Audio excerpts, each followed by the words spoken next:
Your deepest gift is not what you know how to do. I don't care what it is. It's who you have become while learning, failing, surviving, choosing, rebuilding, and serving. Welcome to the show.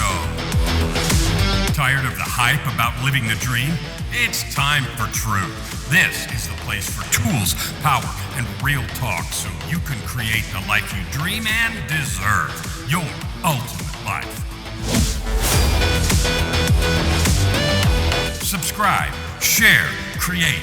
You have infinite power. Welcome to Your Ultimate Life. Today I want to just make a bold statement. Skill is not the same thing as authority. Okay, there's a huge difference between what we know how to do and who we are. I'm not saying credentials don't matter, they do. But the story of your becoming is where your irreplaceable authority lives.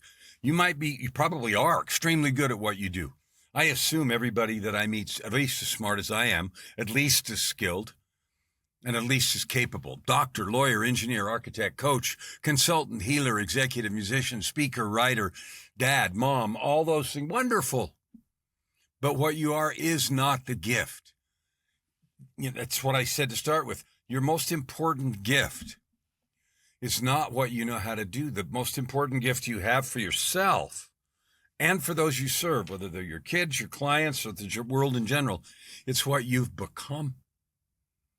While you've learned it, while you failed, survived, chosen not to give up, been ruined for a while, and then decided to be refined and rebuilt and serving. That, I'm not downplaying your capable excellence or mine.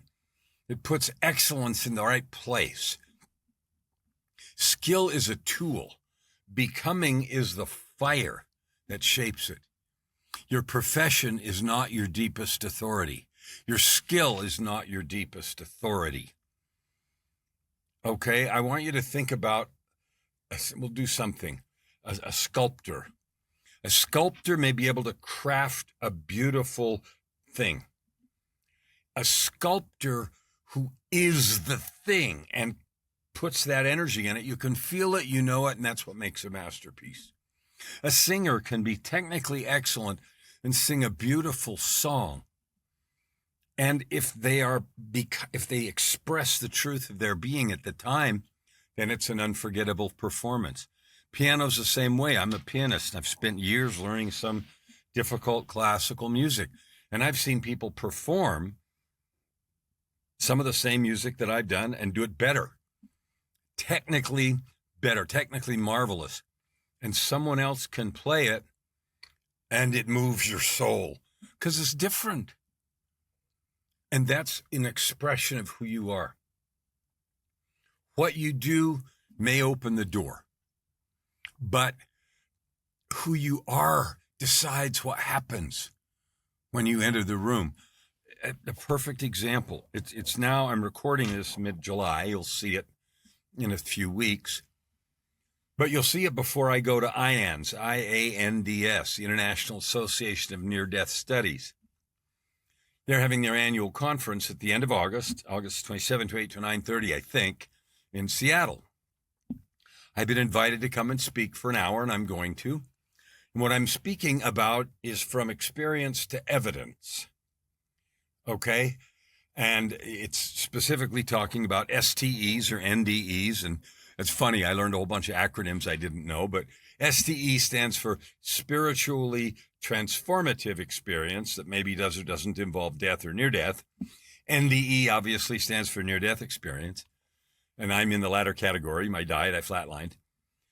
But I'm there, and what I'm going to talk about is from experience to evidence. And I want you to think about that for a minute, because I'm going to be powerful and direct. There are so many people who talk about their STEs or NDEs or other spiritually connective or breakthrough or transformative experiences. And yet, if you look at life that they live, you cannot see the evidence of that truth. Go through the calendar and you look moment to moment on the days, there is no evidence. or not substantial evidence. And so the point of my talk is going to be, what evidence is there? What real, powerful, transformative evidence is there in your life because of this breakthrough, transformation, insight, wisdom, or whatever that was created for you because you went to an event or read a book or had an ayahuasca retreat or died or whatever it is? Like, what is it that's truly different for you? And that's what matters. So this is why I said what you do may open the door, but what you are determines what happens in the room. And I want you to just let that be the foundation. Open your mind, please, and understand that who you are is everything. All the rest is a decoration. I don't care if you're a rocket scientist or a specialist surgically. Who you are is trumps them all. Skills can be copied. Right? And I use that in my piano example or a building example. One of my sons is a carpenter, a builder, a master builder. He's fabulous. And his standard for building is perfection. So he'll go into a commercial installation in a mall. He did a lot of work in several malls around here in Edmonton. And they have, cabinets, and new stores are going in. And so they have all the interior millwork to do. And he'll go in there and get, millwork that's created by somebody, maybe built some cabinets and stuff. And they don't fit just right. And what normally happens is they do some jerry-rigged stuff to make it fit. And then it's not really good. He doesn't ever do that. He will fix the millwork. He will create things, the braces and the extra little pieces so that it fits perfectly, even though it takes longer and costs him more, because that's who he is. And that magic that he creates when things are that good creates opportunity all over the place. It was one company that just hired him that said, I don't care what your other things are, whatever they are, we need you. We'll let you do your travel like you want to. He's got 3 kids and, all that stuff. I don't care. We need you. Why? Because of who he is in the work that they need. So it's enough. It's not enough is the wrong word. It's important to understand the criticality that who you are as you do whatever you do, it trumps everything. Frameworks can be learned. I am sick to death, frankly, sick to death of people in the coaching and advising business that quote frameworks and that quote meaningless platitudes, fake it till you make it, and all that crap. All of it is garbage. The real focus is on both understanding, and you see yourself in the mirror of truth without excuse or judgment. This isn't about being negative. It's about truth. So seeing yourself truthfully as you are right now is the only place you can start. Because if we're unwilling to tell the truth, we can't grow. We can't start from where we're not. We can pretend, and all it does is put lipstick on a pig. So you can learn beautiful frameworks and affirmations and tools and replicate them forever, and you're never going to paint the Mona Lisa. You're never going to create the things that you're built to create. And, if I'm using a world-class thing like the Mona Lisa by comparison, and you see, well, you have that in you. You are that good. You are a divine being with infinite capability. Now, you may not want to live there, and you may not want to acknowledge that, and you may not want to have that be part of your life. I can't fix that. I'm sad for you. But your unicornness is what I want to see. It's what I want to be part of. I want to be blessed with the total massive beauty of what you can become. Any skill can be copied. Any framework that there is can be learned. But the frameworks themselves, think about where they came from. So Covey, 7 Habits of Highly Effective People. Everybody read that back in the day. It's like 40 years old now or something. One of the best business books, still sits at the, near the top. How long you can copy and quote all the framework. Begin with the end in mind. Seek first to understand, then to be understood. All those things you can quote. You know what it cost Covey to learn that? He spent years in organizations and study to create that framework. And so him having that framework and teaching it is 1,000,000 times more powerful than you or me learning the framework and spouting it. Any framework is an invitation to do the internal work so that we can have the benefit of the years that somebody spent to create it. Processes can be taught. I want you to think about this. Think of the old framework that was for hundreds of years. It was a master craftsman. They had an apprentice, and then, and they learned certain things. Then a journeyman learned certain things, and then a master. And that's replicated in a lot of trades now. Isn't it interesting that I'm seeing all these news articles that say that, the trades are taking off.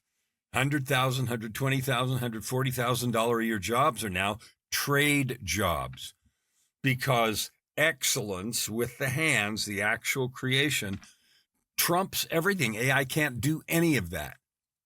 And AI is changing, verticals all over the place and all kinds of things in all kinds of fields, even, delicate things, car assembly, and even some medical procedures in some cases.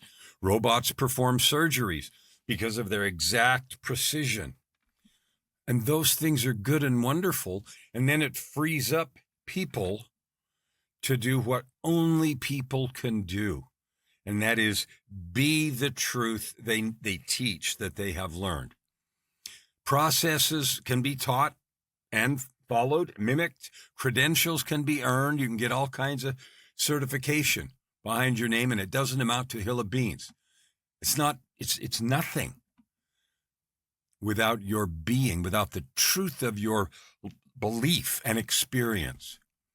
I want you to think of the musician who's gone through whatever they've gone through to write the heart-wrenching songs. If all they do is sing about that, there's no power.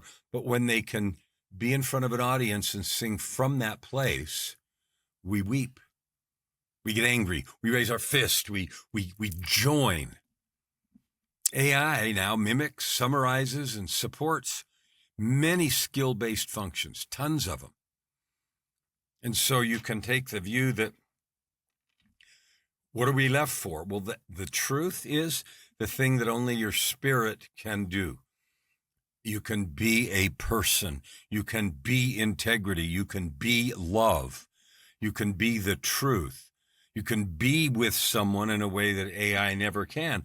And I say that using AI hours a day sometimes. Help me writing books, create programs, write summaries, on and on and on. And it still depends. I'm in the middle of editing a book. I'm going to finish my first fiction book here pretty quick. A couple weeks. It's written. We're on our 6th or 7th editing pass. And you know what I'm finding? As I do the detailed read through, after AI has done several passes, all kinds of things I'm finding. Continuity issues and just stuff that's not there, because AI cannot become you, the creative person. It cannot love. It cannot create safety. It cannot live your pain. It cannot integrate your lessons. Yes, it can summarize, and it does that really well, but it cannot integrate them in the human way. It cannot carry your presence. It cannot embody your conviction. One of the things I notice all the time, now I dictate into AI rather than type, just because it's easier for me, and I type well, but not, I have to think about it. And when I speak, I don't. I'm always telling it, I'm angry here, I'm frustrated, I'm weeping, I'm saying this with emphasis. I add those because otherwise it's just words. AI or skill mimicking, and this is not just AI. I think about coaches that are just mimicking, they're performing coaching.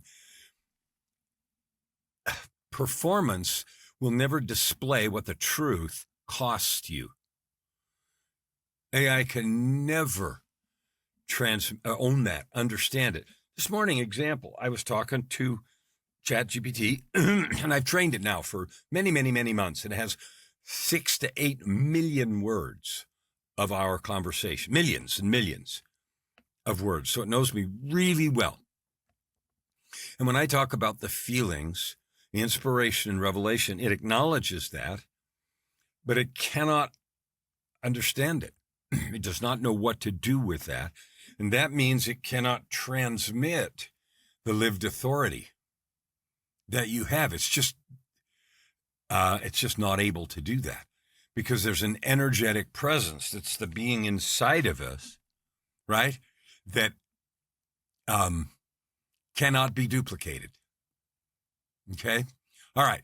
So I want you to think about this. I want you to let this land in your soul. The more skill becomes commoditized, think about this. The more that skill becomes accessible, even high levels of skill, the more becoming matters. Becoming is who you have changed into. I've got a client right now that I've been working with for a while, several years. And gradually over the years, the language has changed completely that he uses about himself, his business, and others, because he's become someone else. And you say, yeah, of course, as the years go by, we all grow and change. You do. And when you pay attention to that and do it on purpose, you grow and change more powerfully, faster, and more effectively so that it matters that it has happened. Okay? So right now, in the Western world, we have ridiculous abundance.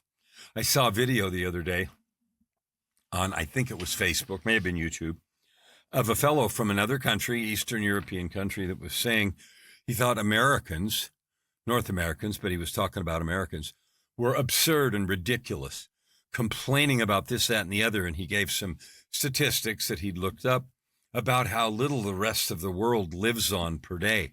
And we here are bitching, in his language, about, this costs too much. We don't have that. And he just shook his head and said, you people need to get a grip. You have no clue what you're talking about.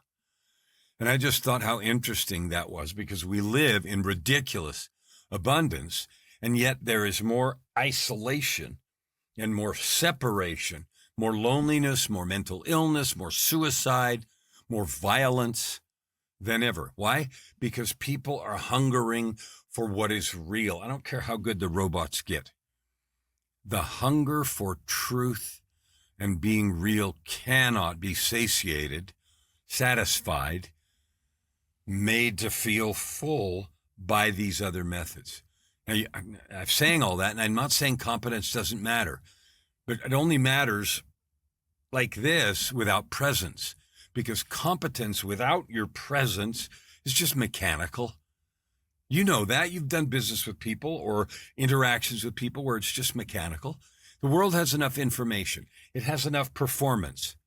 It's starving for integrated people. So when I tell you your story, the story of your becoming is everything you've got. That's what I'm talking about. Because it's unique, it's powerful, it's yours, it matters, it's grounded in the truth of your life. The future doesn't belong to the highly skilled. It belongs to the deeply formed. And I want you to hold that like gold. All right, so let's talk for a minute about why that matters so much. Because I'm going to assume that you have 1, 2, 3 deeply developed skills. Let me give you an example. I'm an experienced executive. I've run many people, many large teams, productively, effectively, and created big success. Skill I've developed. I'm a skilled audio engineer. I've run a studio for many years, continuous learning. I'm really good at recording and mixing and mastering, creating music.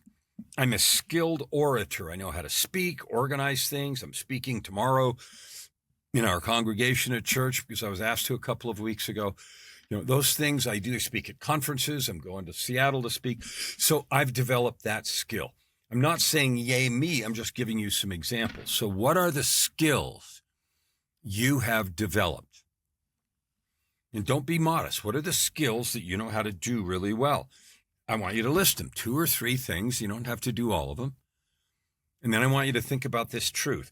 2 people can have exactly the same skill level and produce different results, way different, wildly different results. Why would that be true? Okay. One person who has high skill might bring to the performance or the activity or the building or the consultation ego, fear, performance, insecurity, manipulation, borrowed certainty. All of those things affect how this highly skilled person does whatever they do. The other person who's just as skilled brings, because this is who they are, humility, patience, truth, love, clarity, grounded authority, the desire for service, that kind of thing. Same tool, same skill, completely different being. I want you to think about how different that would be.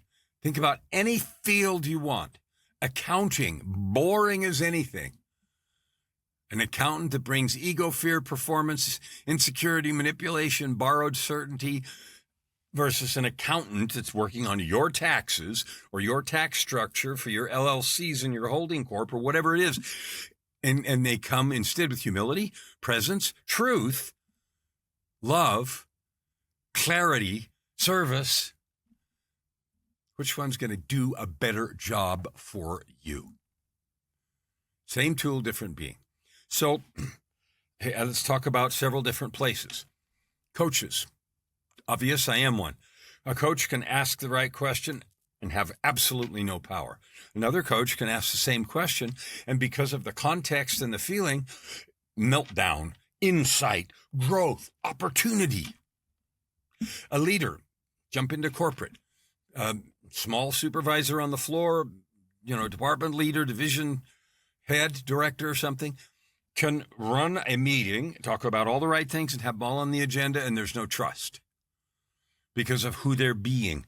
Another leader comes in, runs the same meeting, same people, same problems. It's productive. People participate, right? A doctor can know the science and not see the person. Oh, I am so connected to that. You've seen doctors that don't give a crap, and you can feel that. You've seen other doctors that actually care. That's a choice of being. A speaker can say the right words, beautiful words, and not move the room. Same for singers, performers, artists, leaders, right? So I want you to think about why the skill is not the key. The tool is just, a thing. But what it matters, the power is how the person using it carries it. Technique without transformation is just performance. Now hear this, let this land. Your being enters the work before your method. Your being projects into the work before your method does. I want you to hold that, because that's true. And what that means to me and how I conduct my life and my coaching is every single day, without exception, I am intentionally working on my being. And those of you that follow me at all know I have a 2.5-hour morning creation process that I never skip. It's not that I'm broken. It's not that I'm weird. It is an intentional choice because I know that my being enters every conversation before anything else does. And so I want to be love, pouring over your soul like warm sunshine. Even in this conversation, I make these observations and invite you by way of invitation, because so many people that I talk to who are performing excellence with their skills are not being love. They are not being service. Instead, they are performing skill.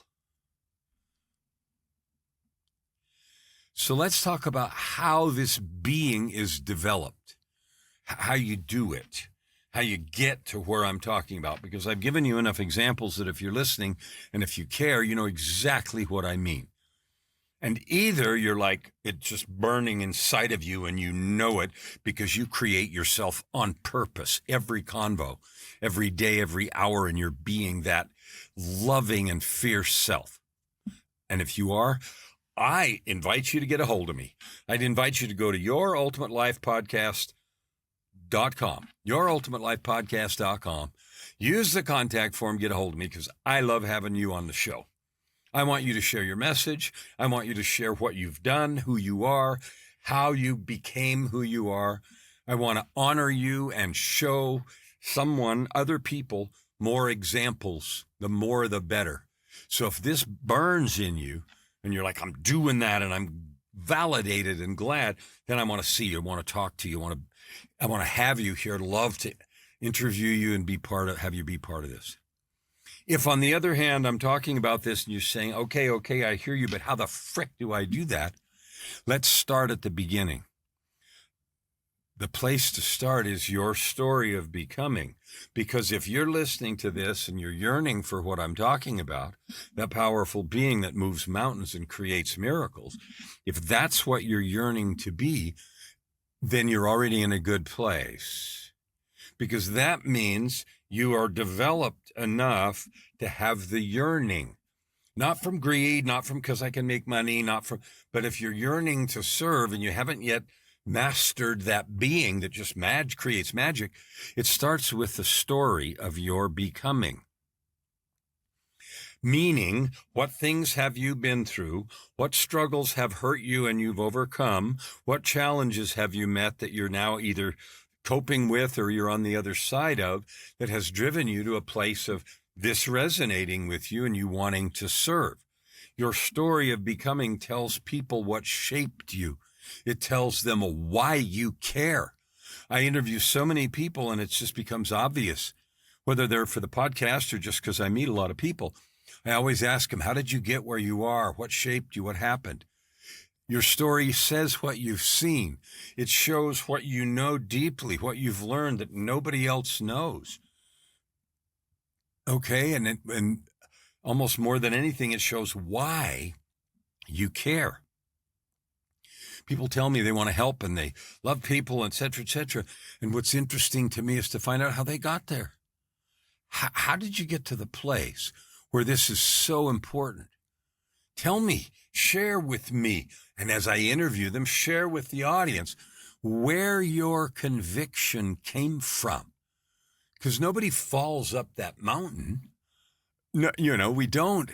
You crawled, you bled, you worked, you struggled, you got the help, you healed, you are doing or have done those things. And that has created in you both the yearning to serve and a conviction that it's important. And I want to share that.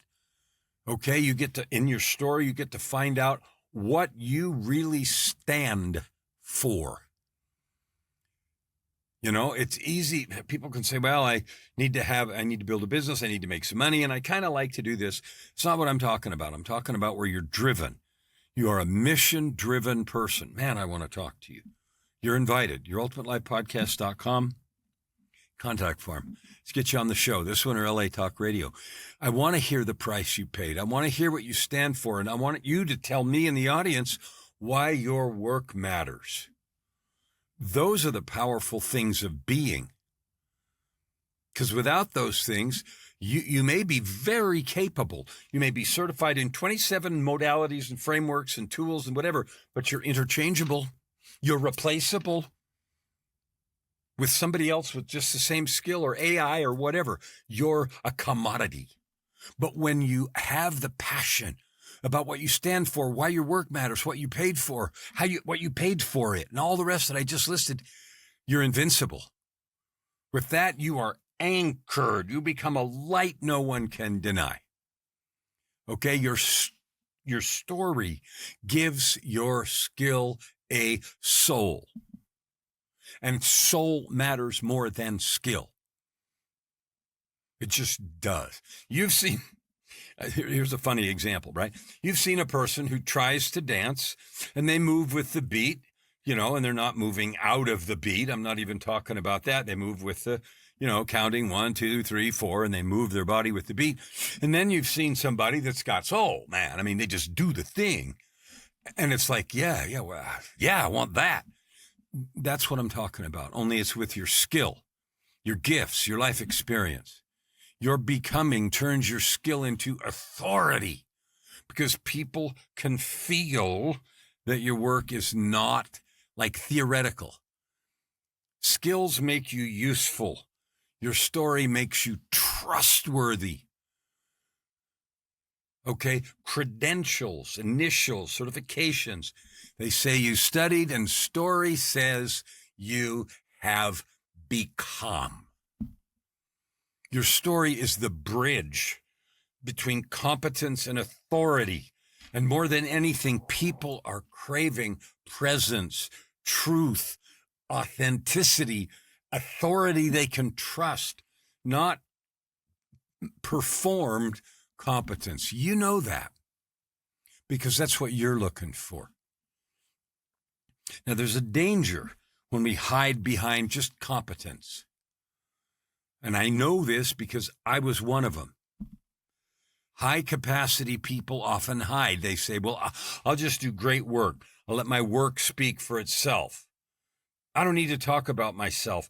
And I'm not talking about becoming a braggart or running around tooting your horn and strutting and online or pretending. Screw that. I'm not talking about that right out of the get-go. Okay? My credentials should speak for me. My results should be enough.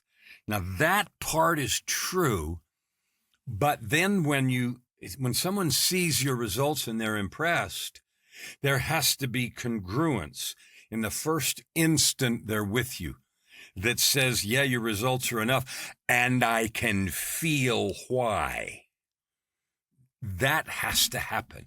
My credentials should speak. They do, but not if in the first 10 seconds of interaction, they don't feel the truth of your being, your becoming, all the stuff we listed earlier. Your good work does matter. See, competence matters a lot.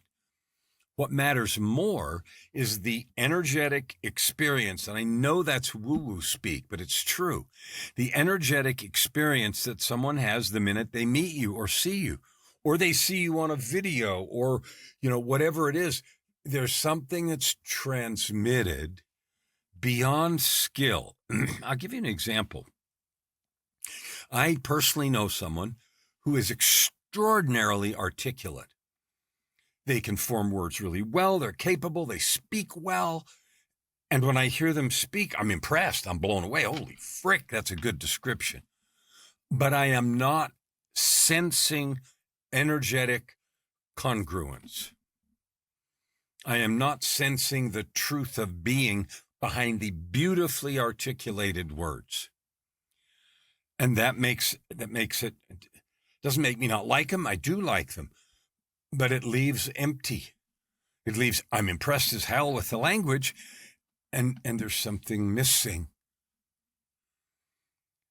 This is the missing power.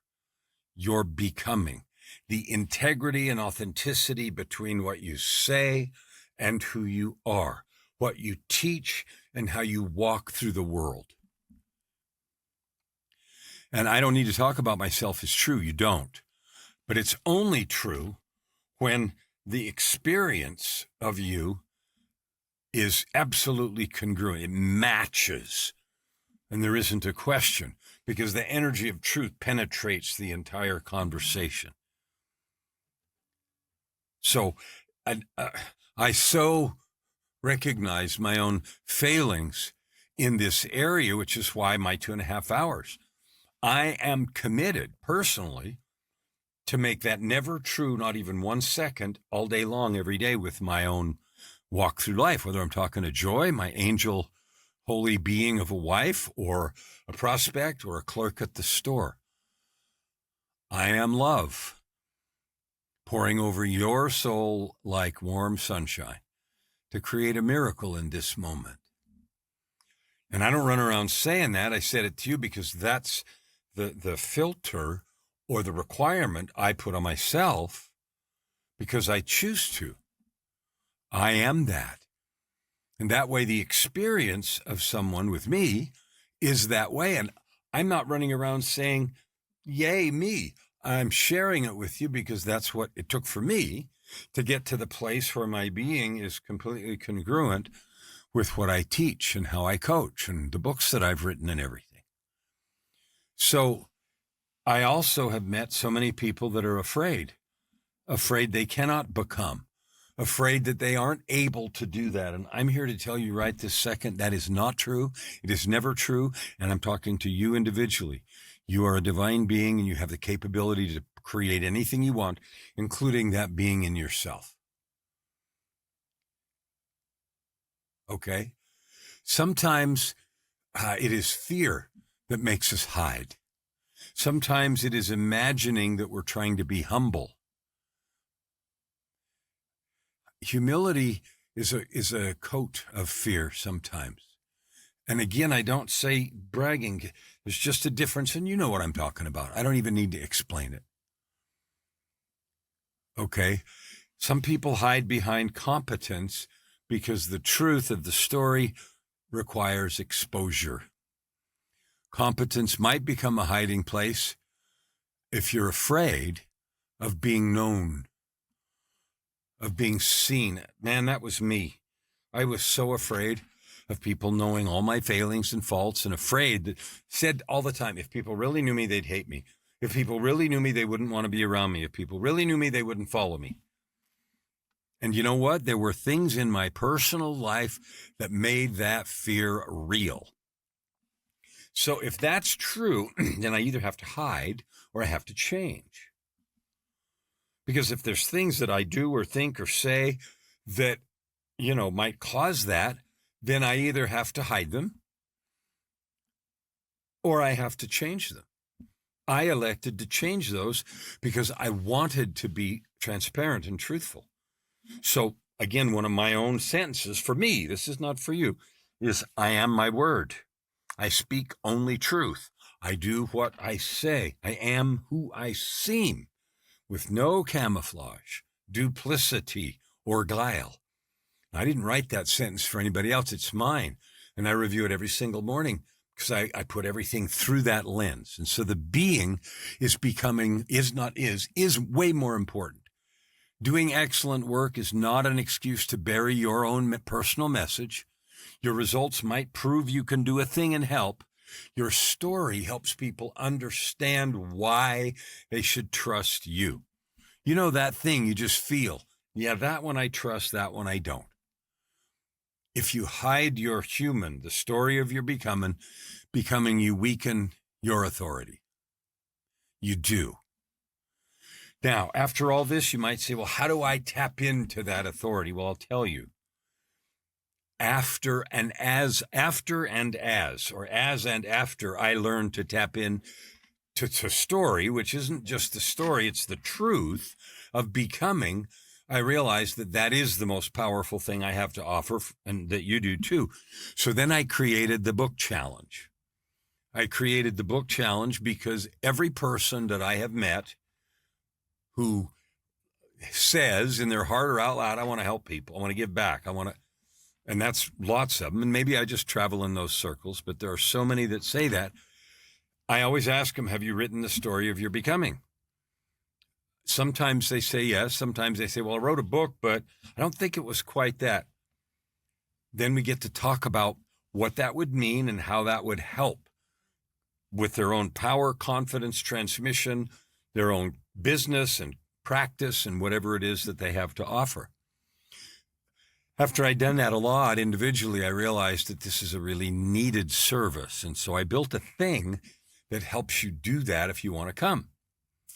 It's called dreamit.buildit.writeit.com. Right there. Dream, build, write it. I left the its out. Dreambuildwriteit.com. Dreambuildwriteit.com. It's on the screen. It helps you uncover the story behind your skill. It's for people. It's for you. If you know I'm good at what I do, I have lived something real. There's a deeper message here.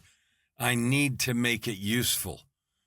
If those things are in your heart, then you need to turn it into a book, into lived and documented authority and impact. So here's your invitation. Go to dreambuildwriteit.com, dreambuildwriteit.com. It's on the screen. Register for the September 14th through 18th challenge. And I'm not charging money for that. But don't just register. Show up live. The transformation's in the room. It only happens when you come and you show up. So here's the truth. Your skill matters no matter what. Your skill matters. And I'm in awe of the skill that you've taken the effort to develop. But you're the becoming, the story of your becoming or your becoming itself, that's the authority. And I invite you to bring it forward. I promise, my own experience and with many clients, learning to do that is the most strategic and powerful gift that you have. You can make the most money, help the most people, and have the most fun. And if I don't know what else is more powerful in helping me, you, any of us, to create, yes, your ultimate life. Never hold back and you'll never ask why. Open your heart and this time around. Right here, right now. Your opportunity for massive growth is right in front of you. Every episode gives you practical tips and practices that will change everything. If you want to know more, go to KellanFluckigerMedia.com. If you want more free tools, go here, YourUltimateLife.ca. Subscribe. Share. Stand with your heart in the sky and your feet on the ground.